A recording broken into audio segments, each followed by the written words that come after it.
क्या हुआ, क्यों हुआ, कैसे हुआ। एग्जैक्टली यही फीलिंग थी कल का मैच वेस्ट इंडीज और न्यूजीलैंड का देखकर। Logan van Beek the hero of the match, क्या जबरदस्त प्लेयर निकला ये न्यूजीलैंड से और क्या जबरदस्त क्रिकेट खेला है ये। पहले तो इस खिलाड़ी ने 374 रन जब नीदरलैंड चेस कर रही थी तब 14 गेंदों पर 28 रन की जबरदस्त पारी खेली और ऑलमोस्ट नीदरलैंड को मैच जिता दिया था, क्योंकि आखिरी ओवर में 9 रन चाहिए थे और वैन वीक ने पहली बॉल पर चौका जड़ दिया और जब आखिरी बॉल पर 1 रन चाहिए था तब वैन वीक जो है होल्डर को कैच दे बैठे। लेकिन ये नहीं पता था कि जिस होल्डर को कैच दिया है वो होल्डर के लिए ये मैच एक बहुत बड़ा दर्द दे के जाएगा।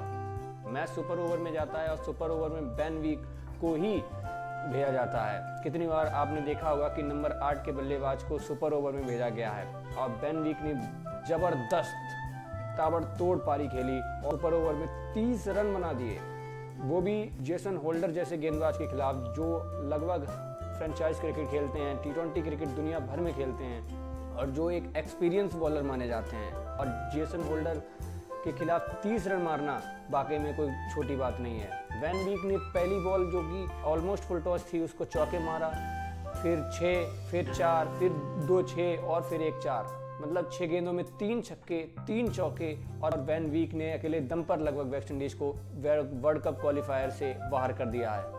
और वेस्ट इंडीज का जो भारत में वर्ल्ड कप खेलने का जो सपना है वो लगभग नीदरलैंड ने चकनाचूर कर दिया है। वहीं जेसन होल्डर इतना एक्सपीरियंस बॉलर होने के बावजूद भी हाफ बॉल ही गेंद फेंक रहे थे वैन वीक को। वैन वीक जो कि कॉन्फिडेंस के साथ आ रहे थे उन्होंने, और उस कॉन्फिडेंस के साथ वैन वीक ने बॉलिंग तो जरूर जेसन होल्डर ने उतनी अच्छी नहीं करी, लेकिन वो गेंद भी मारनी होती हैं, उन गेंद को भी बाउंड्री के पार पहुंचाना होता है। और वैन वीक ने क्या बखूबी तरीके से वो किया और नीदरलैंड को अपने दम पर मैच जिता दिया। वहीं वैन वीक जब बॉलिंग करने आए तो वैन वीक ने ही वो सुपर ओवर भी डाला, तो ये दिखाता है कि लगभग वैन वीक ने हर वो काम किया और नीदरलैंड को अपने दम पर ही जिताया और वेस्ट इंडीज को अपने दम पर क्वालिफायर से लगभग बाहर कर दिया है। वैन वीक ने जब सुपर ओवर डाला तो पहली गेंद पर छक्का लगा, लेकिन उसके बाद उन्होंने 2 विकेट भी लिए और वेस्ट इंडीज की जितनी भी उम्मीदें थी सबको खारिज कर दिया। वहीं वेस्ट इंडीज की तरफ से सुपर ओवर में साई हो और जॉनसन चार्ल्स बल्लेबाजी करने उतरे। निकोलस पूरन जिन्होंने इस मैच में शतक मारा था वो नहीं उतरे। इससे पता चलता है कि वेस्ट इंडीज की जो स्ट्रेटजी है वो किसी के समझ से बाहर है, क्योंकि Nicholas Pooran any day super over में जाने लायक बल्लेबाज हैं और जिस तरीके की अप्रोच और माइंडसेट निकोलस पूरन का होता है वो एक रेंज हिटर है, का जाना माना नाम है और उसको नहीं भेजा। साई होप जो कि एक वनडे के लिए अच्छे हैं, वो T20 तक नहीं खेलते हैं और वो सुपर ओवर में बल्लेबाजी करने आए। जो अच्छी बात है, कप्तान है, रिस्पॉन्सिबिलिटी ली, लेकिन ऐसे बल्लेबाज को भेजना चाहिए जो फॉर्म में हो, जिसके बल्ले से गेंद लग रही हो। और निकोलस पूरन जिन्होंने इस मैच में ज़बरदस्त पारी खेली थी और वेस्ट इंडीज को 374 रन तक पहुंचाया था, उनको सुपर ओवर में नहीं भेजा गया।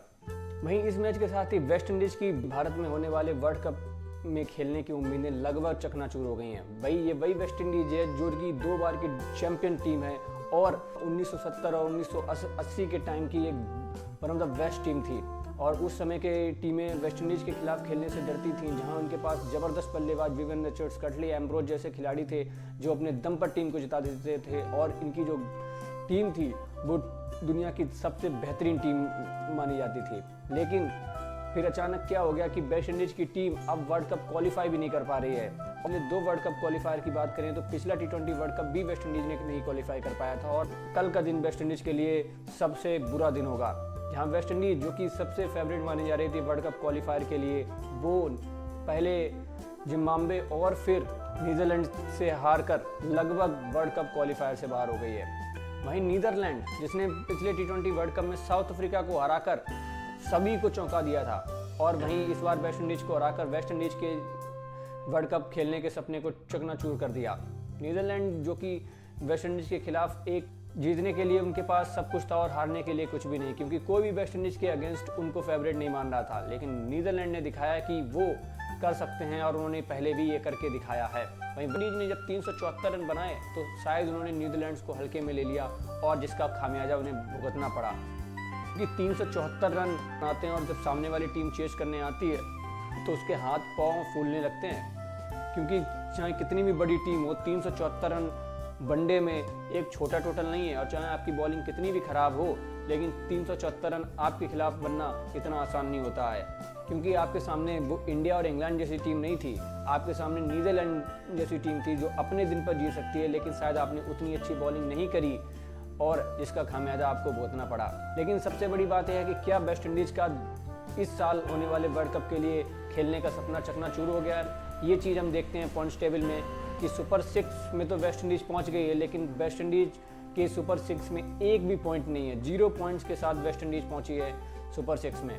वहीं सुपर 6 अगर आपको नहीं पता है किस तरीके से खेला जाता है, और वेस्ट इंडीज़, आपको ये लग रहा होगा कि वेस्ट इंडीज़ तो मैच जीती है, अपने 2 मैच जीती है, उसके बावजूद 0 पॉइंट्स क्यों हैं? तो सुपर 6 में वो पॉइंट्स जीते जाते हैं कि अगर अपने ग्रुप की जो टीमें आपके साथ सुपर 6 में पहुंची हैं उनके खिलाफ आपने मैच जीते हैं या नहीं जीते हैं।